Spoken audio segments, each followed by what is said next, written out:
Mesdames et messieurs, bonjour, bienvenue sur l'NSF News pour cette nouvelle année 2024 où nous accueillons aujourd'hui sur notre plateau différents invités pour discuter de nombreux thèmes d'actualité, élections, affaires politiques, affaires sur notamment Monsieur Diop qui est sur notre plateau, discussion sur la sécurité dans le Tennessee, sur les propos de certains représentants républicains et également sur les prochaines élections présidentielles. Mesdames et messieurs, bienvenue sur l'NSF News. Je vais laisser les premiers invités qui sont arrivés se présenter, à commencer par Monsieur Malcolm Diop.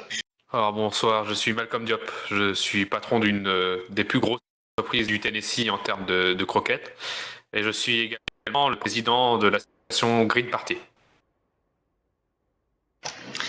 Très bien, merci Monsieur Diop.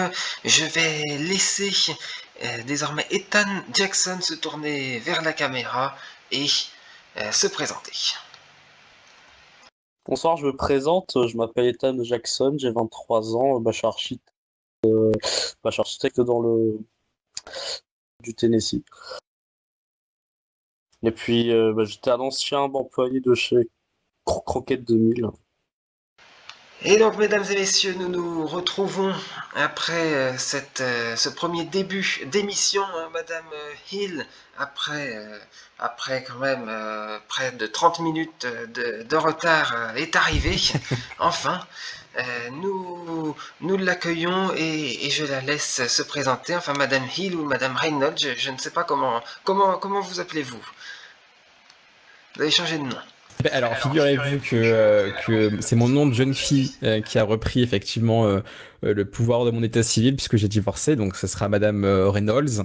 Mais bon, il est évident que je suis connu du public par le nom célèbre Hill. Donc, vous pouvez m'appeler comme vous voulez, June. Hein, moi, vous savez, je suis très très casanière. On me tutoie, on me vous voit, ça me fait ni chaud ni froid. Je vais laisser Madame Hill tout d'abord commencer à traiter le sujet, donc ses idées sur les élections qui se sont passées, d'une part, et la victoire de Monsieur Kellerman, donc du Parti républicain. Eh bien, écoutez, moi, je suis cadre du Parti républicain depuis maintenant 2 ans. Je suis aussi du bureau politique, donc j'ai une vision un peu extérieure de son programme après celui de Monsieur Brown qu'on a connu. Il est clair qu'on fait face à un candidat, enfin un ex-candidat vu qu'il a gagné, qui est un peu plus laxiste sur les termes républicains et conservateurs que le Parti républicain souhaite incarner. Mais on voit encore une fois le souhait de la population à élire les républicains au pouvoir parce que le constat, il y a eu le maintien économique en général dans l'État. Il y a eu ce soutien indéfectible à la population dont M. Brown a tout à fait bien incarné ce sujet-là. Il y a eu diverses mesures sur la santé. On n'a jamais connu un département aussi actif depuis 5 ans. Bon, alors c'est pas forcément une réussite de dire ça parce que depuis 5 ans, c'est les républicains qui sont au pouvoir. Mais je crois qu'on est en politique lorsqu'on est capable d'assumer qu'on a fait des erreurs.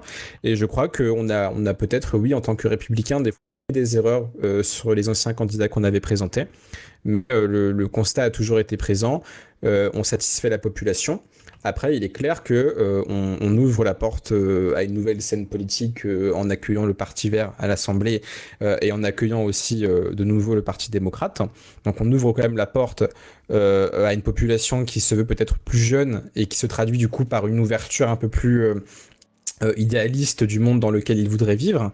Mais nous, on aura les citoyens qui votent pour nous et qui votent pour le maintien du conservationnisme au Parti républicain et qui continueront à voter parce qu'on a cette idéologie de priorité d'État et de donner la priorité aux habitants du Tennessee et qui sont nés dans notre État. Alors oui, bien sûr. Alors tout d'abord, je tiens à dire que jusqu'à là, Madame Hill, si je peux me permettre de vous appeler comme ça, a tout à fait raison. C'est des faits, c'est réel.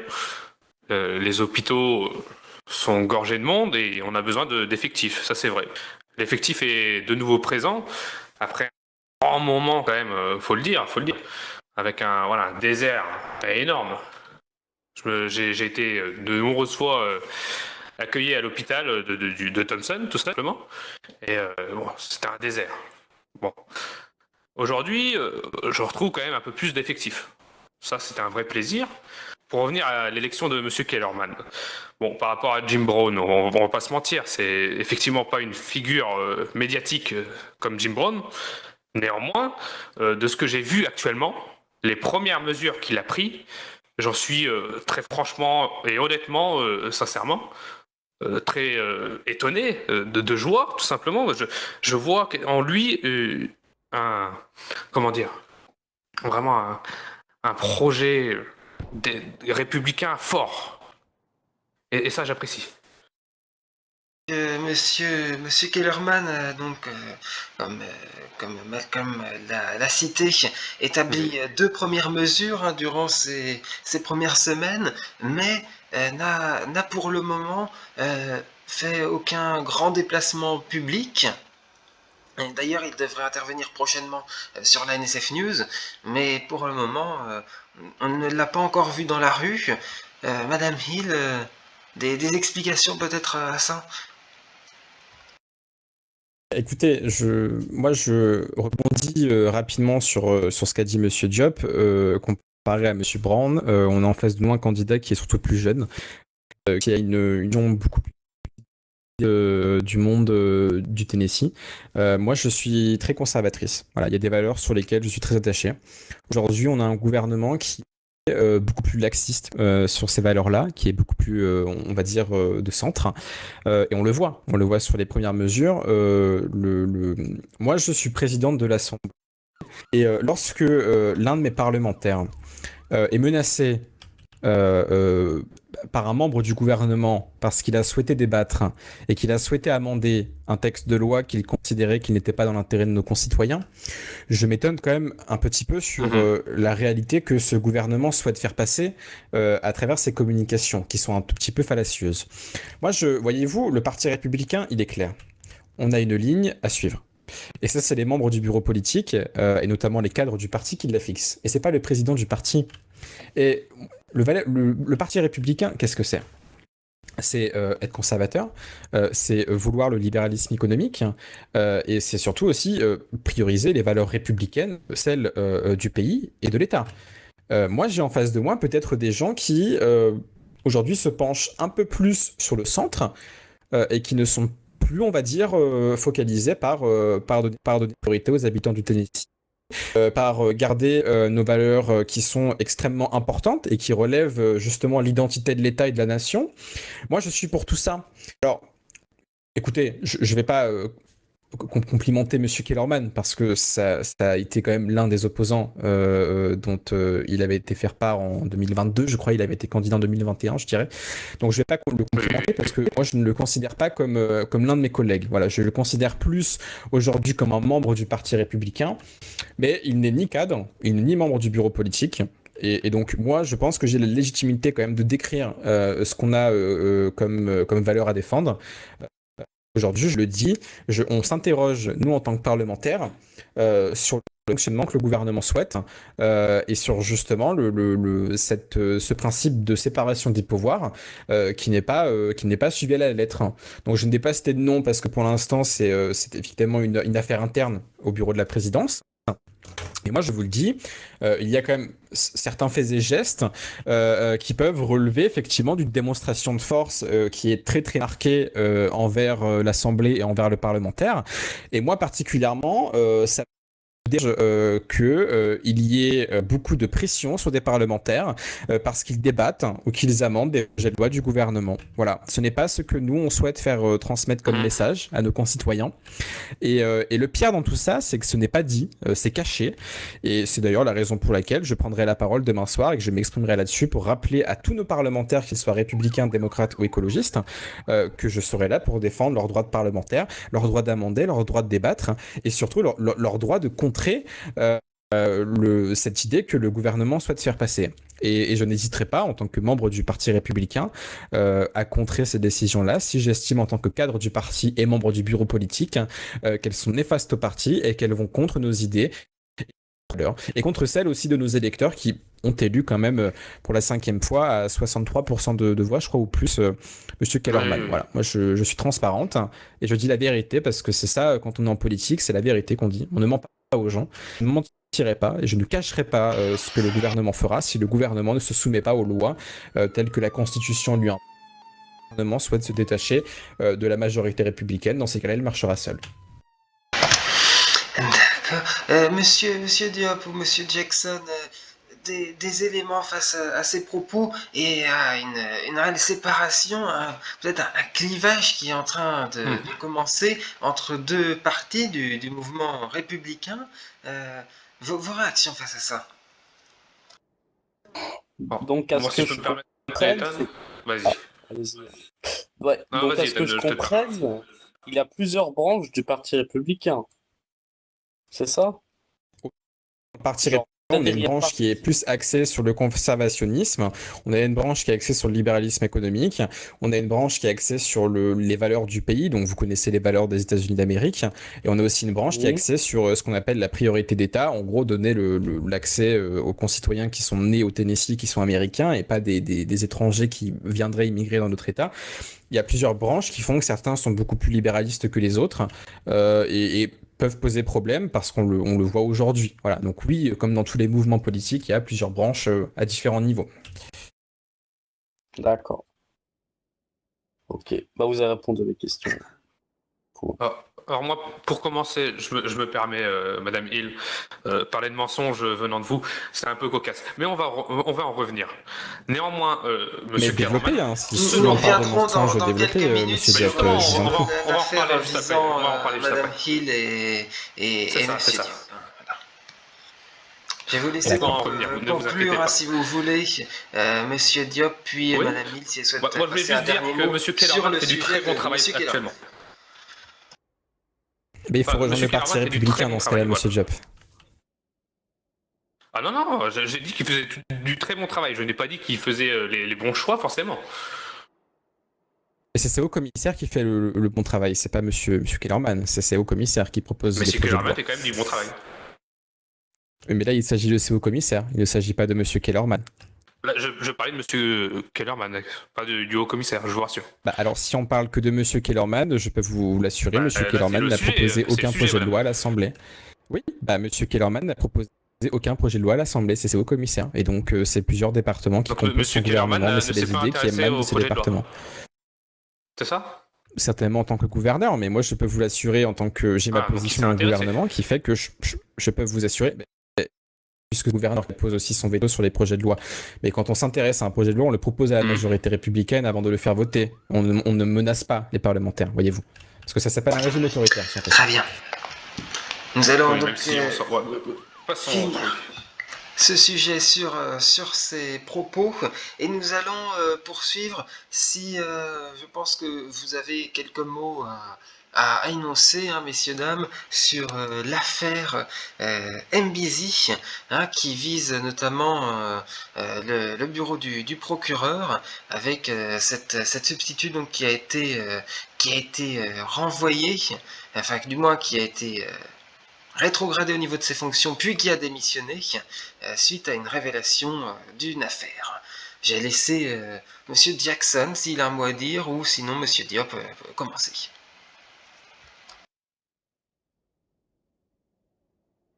Après, moi, C'est-à-dire je peux parler. Ouais.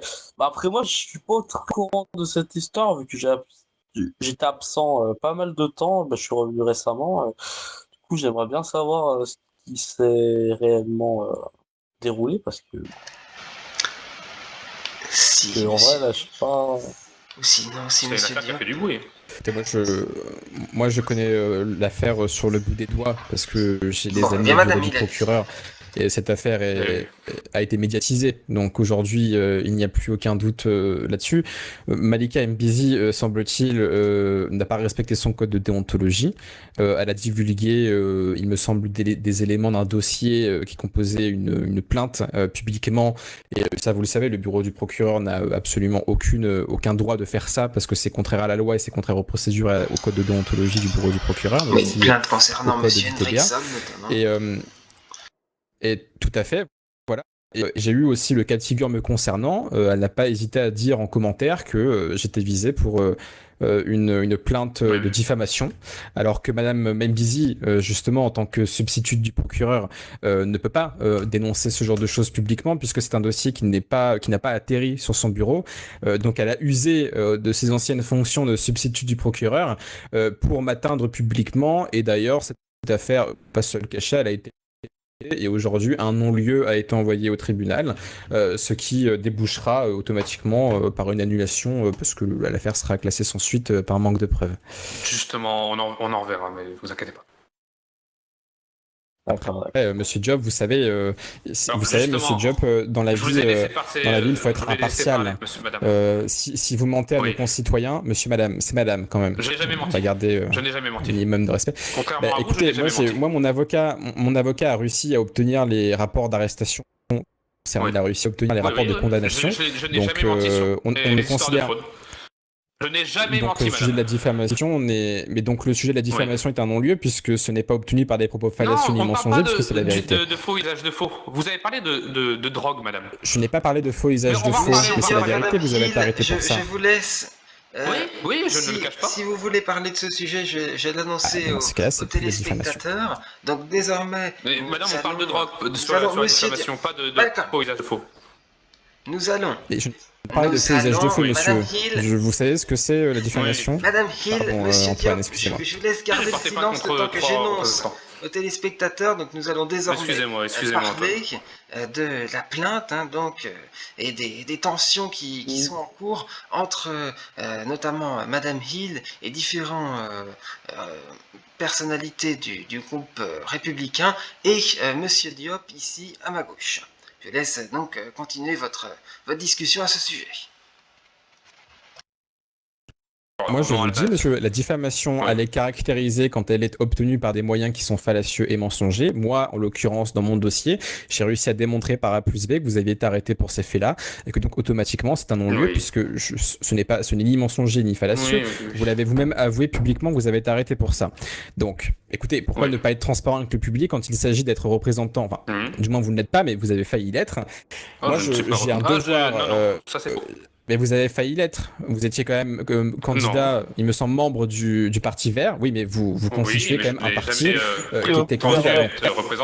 Moi, monsieur, j'ai un devoir de représentation auprès de la nation parce que j'ai des missions qui me sont accordées, notamment celle de garantir la sécurité dans notre État. Et quand j'entends, et c'est malheureux parce que même la présidence de votre parti n'a pas été au courant de cette affaire à l'instant même où elle vous a limogé de vos fonctions, c'est justement un manque de transparence. Et ben alors dans ces cas-là, je salue leur geste qui a été celle de vous écarter parce que quelqu'un qui est condamné pour des faits aussi graves, si, excusez-moi, vous avez été, enfin ils ont fait une communication sur Yelpleur en disant que vous étiez écarté du mouvement parce que c'est un très bon geste justement de leur part parce que je ne vois pas comment un représentant peut représenter son concitoyen s'il n'est pas transparent dès le début en insinuant qu'il a été arrêté pour les motifs que j'ai évoqués publiquement. Et je le redis, la diffamation est obtenue par des moyens qui sont fallacieux et mensongers. Là, en aucun cas, c'est du mensonge puisqu'on a réussi à démontrer. Et les rapports d'arrestation, on peut les obtenir comme on veut. Mais non, monsieur, parce que les rapports d'arrestation démontrent mes arguments d'attaque. Donc ce n'est plus fallacieux ni mensonger. Mais bien sûr, allez-y, avec plaisir. Mais pourtant, c'est ce que mon avocat a envoyé à votre cabinet d'avocat, il me semble. Oui, tout. Et d'ailleurs, on a négocié avec vos avocats. Revenons déjà à la base. Oui, j'ai été arrêté pour faux usage de faux. Et je l'ai toujours dit. Je ne me suis jamais caché, je l'ai dit. Je l'ai déjà dit à mes concitoyens, à Antoine Bley, à mes amis, à tout le monde. Je ne me cache pas. Néanmoins, je n'ai pas vu pour revenir au fait de diffamation, je pense que le Parti républicain, dont M. Howard, M. Blackmore, etc. Non, là il s'agit plutôt d'individus personnels, donc c'est pas le non, c'est pas le Parti républicain. C'est là oui, où vous êtes sûrement concerté, madame. Mais non, si, je sais. non, ça n'a rien à voir. Ils ont réagi, mais non, c'est complètement, c'est puéril ce que vous faites. Parce que moi, monsieur, à la différence des, mais c'est pas ma faute. Hein. Je ne vous ai pas harcelé. Arrêtez de dire des bêtises, de faire passer pour la victime publiquement. Oui, mais moi, je suis désolé. J'ai fait un appel solennel. Monsieur Blake était le président à ce moment-là du Parti Vert, d'accord? Je lui ai fait un appel solennel, j'ai été droite dans mes bottes et j'ai pas fait usage de ça pour de la récupération politique à l'instar de monsieur Harrison qui lui en a profité. Moi je lui ai fait un appel solennel. Je lui ai dit écoutez, comment peut-on être représentant si on est condamné par la justice et qu'on ne le dit pas dès le départ? Parce que ça n'a pas été dit dès le départ et c'est là où vous faites justement un faux mouvement, ça n'a pas été dit.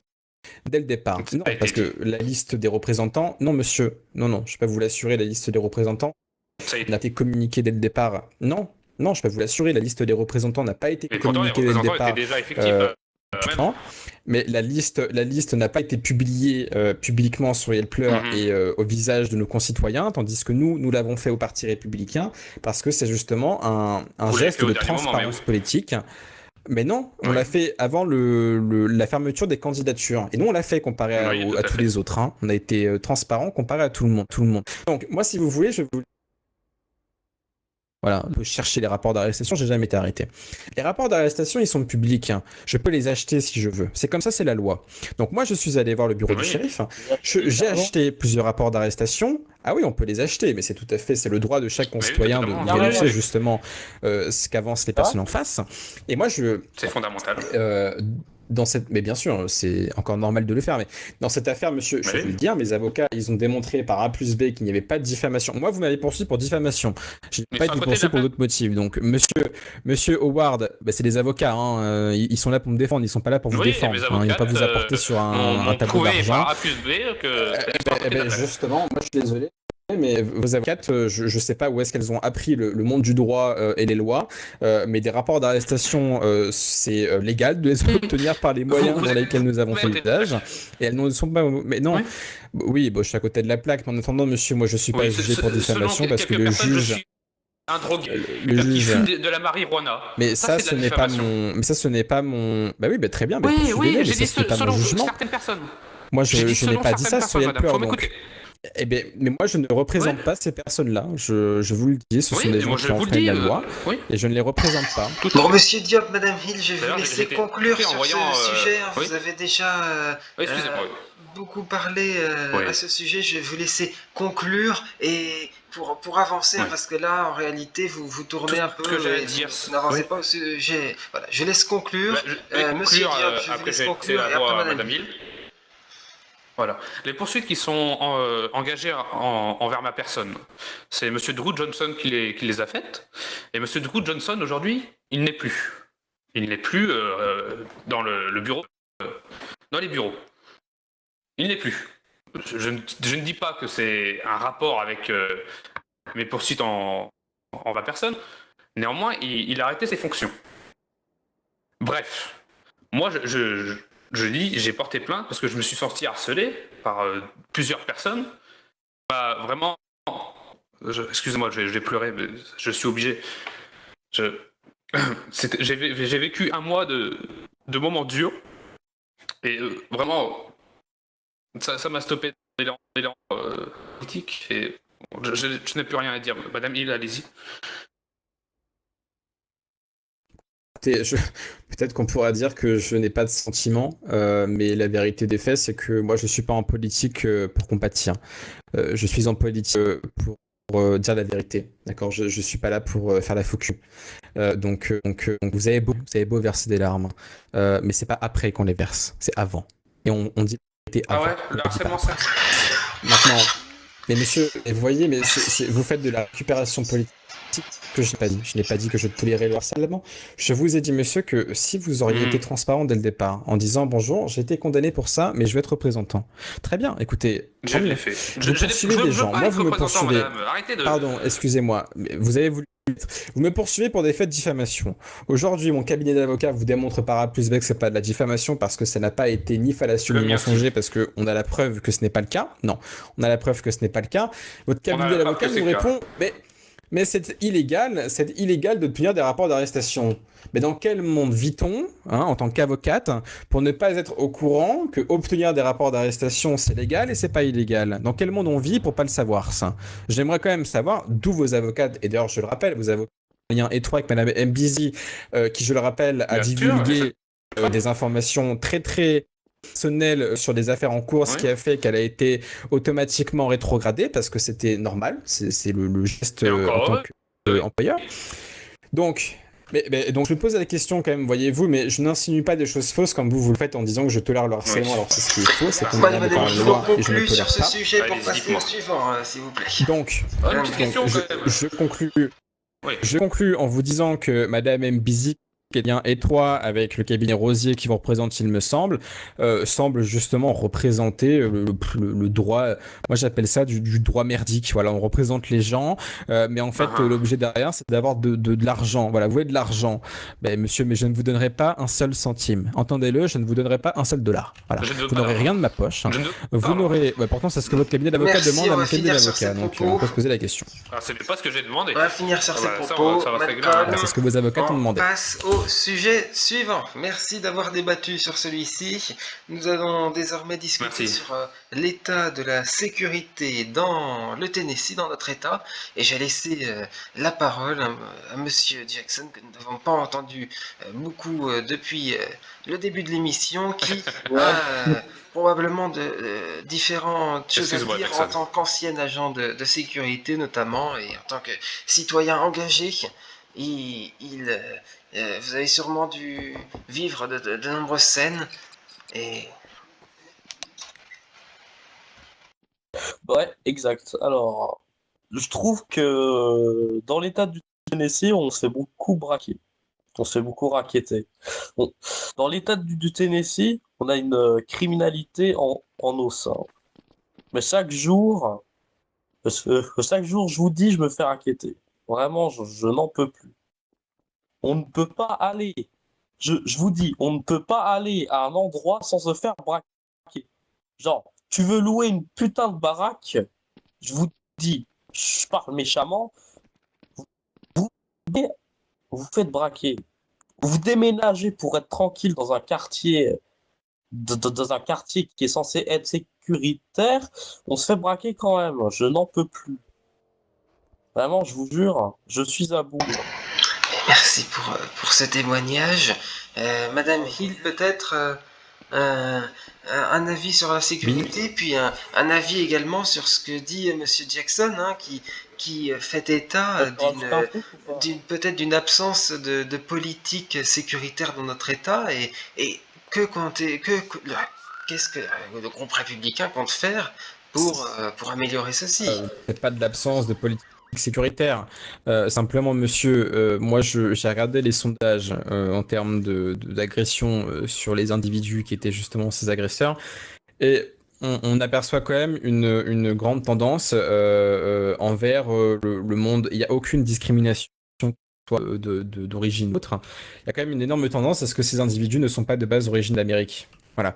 Donc, moi, je ne crois pas qu'il y ait un manque de politique sécuritaire dans l'État. Par contre, le gouvernement démocrate, lui, peut-être qu'il a une politique migratoire qui est beaucoup trop ancrée, il laisse rentrer beaucoup trop de gens sur nos territoires.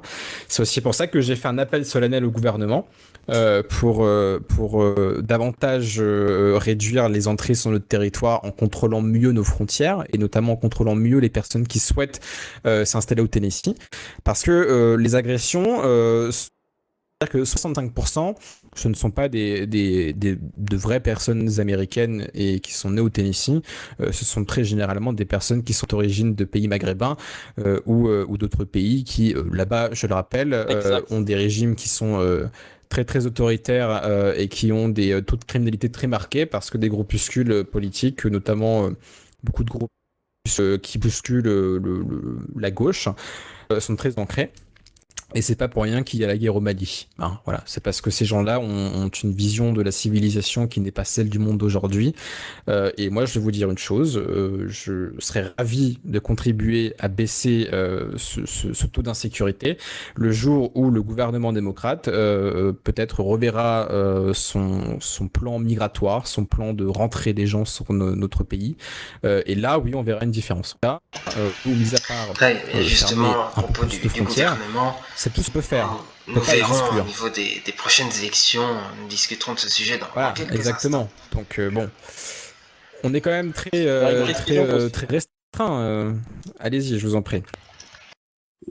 Vous expliquez comment qu'il y ait des groupuscules nazis dans les villes américaines qui prônent la haine. Parce qu'aujourd'hui, on fait face à des policiers justement qui font la différenciation entre les noirs et les blancs. Et c'est justement ces politiques-là qui contribuent à ces groupuscules illégaux.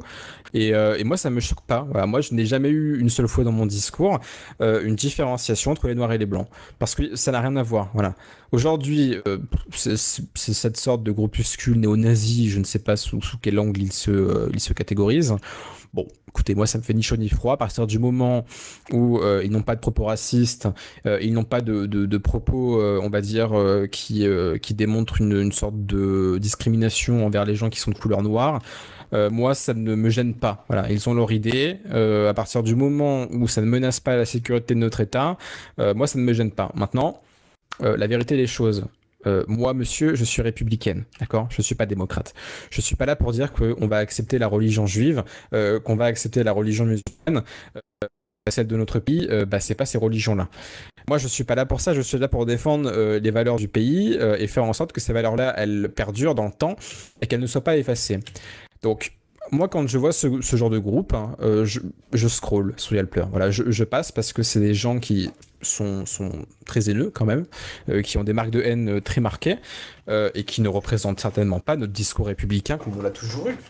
Nous, on ne s'est jamais caché de dire, quand on n'était pas en accord avec les immigrants, on continuera de le dire, mais sans pour autant déformer les origines de chacun. Oui. Alors déjà, je tiens à dire que je suis en total accord avec ce qu'a dit Madame Hill, pour l'instant, excepté en termes de religion. Néanmoins, ce qu'elle a dit, c'est vrai. Oui, c'est vrai. Moi, personnellement, j'ai vécu un grand changement en termes de criminalité, je l'ai vu, à partir des élections de M. Jim Brown. J'ai vu un grand changement. Néanmoins, il ne faut pas se reposer sur ses lauriers, et surtout l'apparition de nombreux gangs. Et ça, on se demande comment ça a pu arriver, comment ça ne s'est pas contrôlé. Bon, c'est comme ça, c'est arrivé. Il y a des gangs, oui. Pas dans les grandes villes. Si, dans les grandes villes, oui. Mais pas que. Dans les petites villes. Prioritairement en Nashville, quand même. Les plus gros gangs sont partis quand même dans Nashville. Je vous jure. Non, mais je vous jure, je parle des plus gros gangs qui sont connus des services de police. Hein. Oui, moi je parle de tous les gangs. Je suis habitant. Juste le fait de parler de gangs, c'est grave. C'est horrible. Oui. La criminalité, des les gangs, les motards et tout, c'est horrible. Je vous jure, je ne peux plus vivre dans un village, enfin dans une ville du coup, où je vous jure, on se fait insulter de tous les noms parce qu'on est aisé. Vraiment, on ne peut plus. Moi, j'ai peur de sortir de ma baraque pour me faire insulter. Imaginez. Vraiment, je n'en peux plus. Je comprends, mais néanmoins, il ne faut pas se limiter à certaines communautés. Comme l'a dit Madame Hill, les gangs, il y a de tout type. Voilà.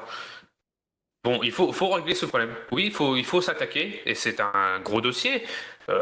La police, la DCSO manque de moyens, je pense. Néanmoins, je pense que Madame Hill va remédier à cela, mais je ne parle pas trop pour elle. Je laisse Madame Hill répondre si elle va engager des mesures. Donc je répète ma question. Vous faites quelque chose contre les gangs? Non mais je l'ai entendu, je l'ai entendu, vous inquiétez pas. Déjà première question, ces gangs-là, monsieur. Décrivez-moi la tête de ces gens-là. Allez-y, je vous en prie. Alors, Dans quelle ville, monsieur Ethan? dans Vous parlez quelle à ville monsieur Ethan ou à moi? ah oui, En généralité, en généralité, En généralité, oui. les gens de ces gangs-là, d'accord, on va demander au département du shérif si vous le souhaitez. Oui. Pour la majorité des cas, à Nashville, ce sont des... Attends, si on a eu ce sont des des gangs Américains. afro-américains. Non, Mais mais ils sont nés je en vous jure Amérique, Des que- certes, monsieur. Afro-Américains, oui. Mais ils ont des origines qui sont étrangères. Ils sont nés en Amérique, oui, encore heureux, sinon ils ne seraient pas là. Mais ils ont des origines qui sont étrangères. Et l'éducation fait que ces jeunes-là ne sont absolument pas, on va dire, en conformité avec la civilisation, parce qu'ils ne sont ni éduqués, ils sont lâchés par leurs parents. Et c'est ce qui démontre encore une fois qu'en Amérique, c'est pas nos valeurs. Voilà, nous on fonctionne pas comme ça sur la famille. Et ben ces gens-là, j'ai l'impression que d'où ils y viennent avec leurs origines, on fonctionne comme ça. Donc moi, je n'ai jamais cessé de le dire. Vous reprenez tous mes posts, il y a le pleur, monsieur. Jamais une seule fois dans un de mes messages, j'ai toléré ce que ces gangs faisaient. On a subventionné C'est et vrai. subventionné le département du shérif, d'accord? Le manque de moyens, c'est faux. Il y a autant de moyens qu'on veut pour contrôler les gangs et c'est pas ça le problème, vous le savez très bien, le département du shérif, il est très présent dans toutes les villes. Et moi, je m'interroge. Est-ce que c'est parce qu'on fait rentrer beaucoup trop de gens qui ne sont pas nés au Tennessee et qui sont des personnes étrangères et des migrants d'autres pays parce que M. Biden le veut? Ou est-ce que tout simplement il y a une défaillance républicaine? Et la réponse, elle est là. Est-ce que vous pensez vraiment qu'en tant que républicain, on a un intérêt à pas les faire arrêter ces jeunes qui ne représentent ni nos valeurs et ni celles de notre État? Mais bien sûr que non, monsieur. Enfin, c'est aberrant de dire ça. Je suis pas là en train de taper du dos sur eux. Mais je vous rassure pas parce que vous le savez au fond de vous qu'on n'est pas là pour ça. Maintenant, les démocrates, moi je ne sais pas ce qu'ils font dans le pays parce qu'ils ont des magouilles, ils magouillent avec tout le monde. Donc moi je vous le dis, on a toujours pris des mesures pour ce genre de choses. Le département du shérif prend des mesures pour ça et ils mettent en place des plans. Il y a eu le plan, alors bon, je ne me rappelle plus des noms précis, mais il y a eu des plans quand même de police très élargis et qui assuraient un total contrôle sur l'État. Voilà. Très bien. C'est ce qui contribue justement à mieux contrôler l'État et les compter. Mais en réponse à vos questions, regardons la réalité des choses. La majorité des gangs, ce sont des personnes afro-américaines. Et ça fait honte à cette communauté-là. Ça fait honte. Mais ça, vous savez, comme Malika Mbizi, elle le sait, elle a honte de l'avouer, parce qu'elle sait que ces gens-là, ils sont afro-américains, elle a honte de l'avouer, parce qu'elle sait que leur communauté, c'est 67% du problème dans notre État, et c'est justement là le problème. On veut pas taper sur les Noirs, on veut taper sur ces personnes qui, justement, dénigrent les Noirs. Très bien, merci. Je me permets de répondre. Non, nous allons passer à un autre thème parce que là, il est déjà très tard. Nous avons déjà passé beaucoup de temps sur ce thème de la sécurité, qui est évidemment... Je peux dire un dernier truc? Bon, monsieur Jackson, vu que vous n'avez pas beaucoup parlé, un mot et on passe à la suite. Oui. Alors, je vous explique. Les gens qui m'ont braqué... D'accord, les gens qui m'ont braqué ne sont pas afro-américains, je peux le confirmer. C'était que des Américains. Je vous jure que d'apparence, ils étaient monsieur, quand on est... Alors, être afro-américain, c'est être américain. Hein. Ils sont pas... ils sont américains, mais ils sont juste noirs. Mais ce que je veux dire... Mais venez un jour à Nashville et puis vous constaterez les dégâts de cette communauté sur la capitale de la Les populations ne sont pas les mêmes à Nashville et à Townsend. Nous passons au prochain sujet, messieurs, dames, qui concerne les différents propos qui ont été tenus notamment sur le réseau social Yelpleur, des propos donc qualifiés d'homophobes par certains. J'ai laissé tout d'abord Madame Hill qui avait réagi rapidement en condamnant ces propos. Vous condamnez toujours ces actions. Qu'avez-vous à dire de plus à ce sujet? Alors écoutez, déjà moi je rappelle un point, on a toujours été contre la communauté LGBT, ça n'a jamais été caché, on a toujours été contre cette idéologie à l'école et dans l'État en général. Maintenant, on nous a reproché le fait de le dire à haute voix en assimilant ça au rejet des personnes homosexuelles. C'est faux, parce qu'il y a aussi des personnes homosexuelles qui n'adhèrent pas au mouvement des LGBT, parce que beaucoup considèrent que ce mouvement prône une division et prône justement une séparation des gens en général, parce qu'on le voit très bien. Il me semble pas que les hétéros ils aient un drapeau approprié à leurs orientations sexuelles. Il ne me semble pas que les bisexuels non plus ils aient un drapeau pour eux parce qu'ils considèrent pas que c'est une communauté. Aujourd'hui, ce type de mouvement dans notre État, et on l'a dit, et même sur les posts Yelper, vous pouvez le voir, c'est un danger pour nos enfants parce qu'on veut apprendre à nos enfants le plus tôt possible qui ils sont sexuellement parlant, alors qu'ils ne sont même pas capables de savoir comment on fait un enfant. Donc, il faut d'abord faire les choses à l'endroit et dans le sens même. Et on n'est ni contre les personnes homosexuelles parce que chacun est libre de faire ce qu'il a envie de faire. Maintenant, devant Dieu, oui, devant Dieu, le mariage entre deux hommes, c'est proscrit, mais ça, c'est les religions en général, on ne peut rien y faire. Ou alors, il fallait voir le pape pour ça, mais je n'irai pas. Et dans l'état civil, moi, je vis avec mon temps, d'accord? J'avance avec mon temps. Personnellement, est-ce que des personnes vivent ensemble et se marient ensemble? Je ne crois pas que ça soit à l'Assemblée de décider là-dessus. Je crois que c'est plus un sujet de société, voilà, à vrai dire. Je pense que si la majorité des Tennesséens et des Tennesséennes souhaitent autoriser ces mariages-là, écoutez, moi ça ne me fait absolument ni chaud ni froid. Voilà, on respecte l'avis des gens à travers un référendum, mais je ne crois pas qu'il faut empêcher ces gens-là de se marier au point de vue de l'état civil, parce que je considère aujourd'hui que dans l'année dans laquelle nous sommes, les mentalités avancent et les mentalités évoluent. Et même à l'échelle nationale, dans les autres pays, à travers l'Europe, hein, les mouvements d'extrême droite et de droite sont de moins en moins opposés à ces mariages-là, mais sont justement favorisent le mouvement citoyen et favorisent justement de donner de donner parole, j'inverse les mots, de donner la parole au peuple. Moi, je suis un petit peu pour ça. Voilà, c'est aussi donner l'opportunité au peuple de se faire entendre. Maintenant, les propos homophobes qui disent que les personnes homosexuelles sont contre nature ou autres, oui, je continuerai de les condamner. Maintenant, est-ce que ces paroles-là représentent le Parti républicain? Non, c'est faux. Le Parti démocrate en a profité pour rattraper ces faux mouvements qui arrivent à n'importe quelle personne en politique, même s'ils sont à bannir des réseaux. Mais je vous rappelle que le président du Parti démocrate, M. Harrison, était adhérent républicain avant et a toujours adhéré au programme de M. Nichols et de M. Brown sur l'interdiction du mouvement LGBT à l'école. Donc je m'interroge, si vous voulez, quant à la crédibilité de Mme Clinton et de M. Harrison, quand eux-mêmes font de la récupération politique là-dessus, alors qu'ils savent pertinemment que c'est faux. Le Parti républicain n'a jamais été contre les homosexuels. Nous voilà en parlant de Monsieur Harrison et Monsieur Harrison et Madame Clinton, hein, ils ont également été invités sur ce plateau, mais ont décliné l'invitation par la suite. Différentes personnalités démocrates ont été invitées, mais on le sait pourquoi, hein, voilà. Personne ne s'est présenté sur le plateau. Je vais laisser Monsieur Jackson dire ce qu'il pense sur ses propos et par la suite Monsieur Diop en tant que membre de cette communauté, si je ne me trompe pas, réagir. Tout à fait. Alors, allez-y, commencer par Malcolm. Ouais. Je dirais à la fin. Alors, moi, déjà, je tiens à remercier Madame Hill pour ses propos qu'elle tient. Voilà, condamner des propos durs envers cette communauté, c'est quelque chose d'important. J'ai une simple question pour Madame Hill, pour me rassurer, pour rassurer tous les citoyens qui font partie de cette communauté. Vous serez prêt à faire un référendum pour autoriser le mariage homosexuel, Madame ?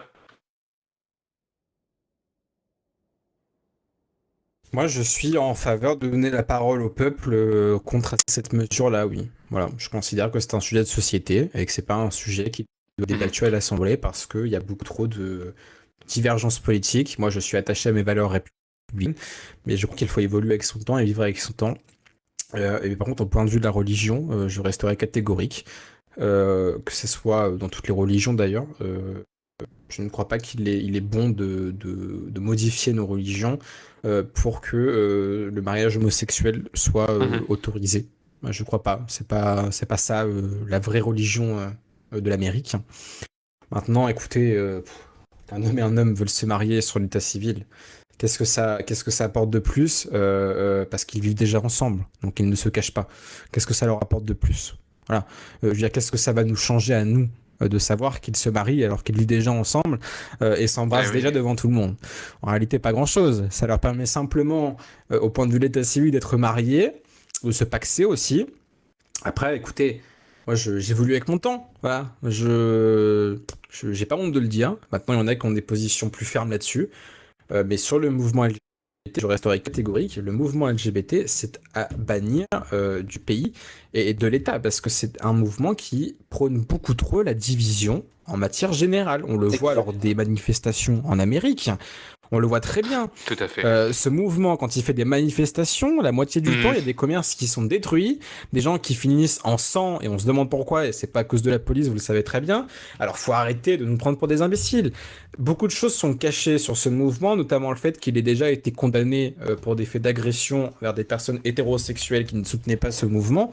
Donc, moi, je me mets à la place en fait des gens qui sont homosexuels mais qui n'adhèrent pas à ce mouvement et qui souhaitent justement être représentés à travers la voie républicaine et pas démocrate parce que démocrate ça représente ce mouvement et je continuerai à les représenter. Merci Madame Hill. Non, j'ai aucune. C'est bon, bah, Je tenais juste à remercier Madame Hill. Très bien, et bien dans ce cas-là, nous passons au dernier sujet de cette émission. Nous allons donc vous laisser échanger pour une petite ouverture au national et puis également on peut parler un peu d'international sur les prochaines élections présidentielles qui vont avoir lieu et nous aurons on le sait très probablement un second face-à-face entre monsieur Joe Biden et monsieur Donald Trump. Je veux savoir un petit peu ce que chacun d'entre vous en pense. Nous pouvons commencer par monsieur Jackson. Bah moi je pense que vraiment Biden a vraiment fait de la merde. Vraiment Biden à éviter. Ah oui. Ah bah oui. Ah, c'est très direct. Ah oui, je trouve que Monsieur Ethan est un peu trop direct. Il y a des idéaux il faut absolument garder. Là, dire que c'est de la merde directement, excusez-moi du terme, c'est chier sur des milliers de concitoyens. Bah, écoutez, quand tu vois qu'après entre 20 piges tombe d'un vélo à l'arrêt, il faut vraiment se poser des questions quand même. Pour moi, ce président n'est pas à gouverner un tel pays que un tel pays. D'accord. Pourtant, il l'a prouvé à de nombreuses reprises. Moi, j'ai pas suivi là, je sais pas, on parle de qui, j'entends pas en fait de loin. Ah merde. Vous voulez que je parle plus fort? D'accord, monsieur Biden, mais donc, c'est le monsieur habillé en costume, j'ai du mal à l'entendre des fois pour ça. Moi... Oui, monsieur Jackson, n'hésitez pas à parler plus fort, je l'ai dit dès le début de l'émission. Ah oui, ouais, moi je parlais fort. Attends. Ça doit être moi alors. En fait, on vous entend, mais des fois, c'est un peu, votre voix est cachée par des trucs, quoi. Faut peut-être être à l'écoute également. Ouais. Ah, mais je suis à l'écoute, hein, mais je suis à 10 mètres de lui, c'est pas non plus très simple. Hein. Ouais, je me doute bien. Bon, donc il parlait de monsieur Biden, donc, qui à 80 ans tombe d'un vélo, etc. Et c'est compliqué de gouverner un pays à cet âge-là. Qu'en pensez-vous? Après, monsieur, vous savez, duel probable entre monsieur Biden et monsieur Trump? Non, mais moi, je crois pas que l'âge... Monsieur Trump, il a 5 ou 3 ans de moins que monsieur Biden. C'est pas l'âge qui va déterminer le profil du candidat. Alors bon, dans le cadre de monsieur Biden, oui, c'est vrai que monsieur Biden, comparé à ses départs de son mandat, il a l'air d'être beaucoup plus fatigué, d'être beaucoup plus dans l'année vieille de son existence. Maintenant, moi, je juger par rapport à M. Biden, oui, c'est vrai, parce que M. Biden, on le voit, il y a quand même un régressement de ses fonctions cognitives, on le voit à la télé. Un simple mot va l'épuiser en matière d'essoufflement. Donc, oui, concernant M. Biden, je pense qu'on peut parler de son âge comme un argument politique en disant, ben voilà, il est vieux maintenant, il est fatigué. Il faut ne pas voter pour des personnes qui ne sont plus mentalement capables de représenter les Américains. Après, en même temps, il a aussi un bon bilan sur le plein emploi, parce qu'il faut quand même aussi le constater. Il a un bon bilan. Sur le reste des sujets, le bilan reste nul. Hein. C'est comme M. Obama. Hein. Il n'y a pas non plus. Voilà, c'est. Enfin bon, c'est pas non plus génial ce qu'il a fait. Hein. Monsieur Trump a fait plus de choses que lui. Pourtant, tous les deux ont disposé du même temps de mandat. Département Ça du n'a pas shérif, changé là, veuillez depuis. vous présenter à l'entrée là, d'espèces de trucs qui bloquent le couloir Donc, avant que je porte. Voilà. Ouais. Je rejoins en tout point Madame Hill, comme beaucoup de fois justement dans cette émission. C'est assez atypique, mais enfin, ça m'étonne. Mais je la rejoins. Nous allons donc conclure ici cette émission. Première émission de l'année 2024 avec, comme vous l'avez pu remarquer, chers téléspectateurs, un nouveau plateau et des nouveaux locaux ici à Nashville pour la NSF News. Je remercie tous les invités d'être venus, d'avoir tenu des échanges, parfois alimentés. Merci Madame Hill, Madame Reynolds, merci Monsieur Diop, merci Monsieur Jackson. Merci chers téléspectateurs et nous nous retrouvons très prochainement sur la NSF News.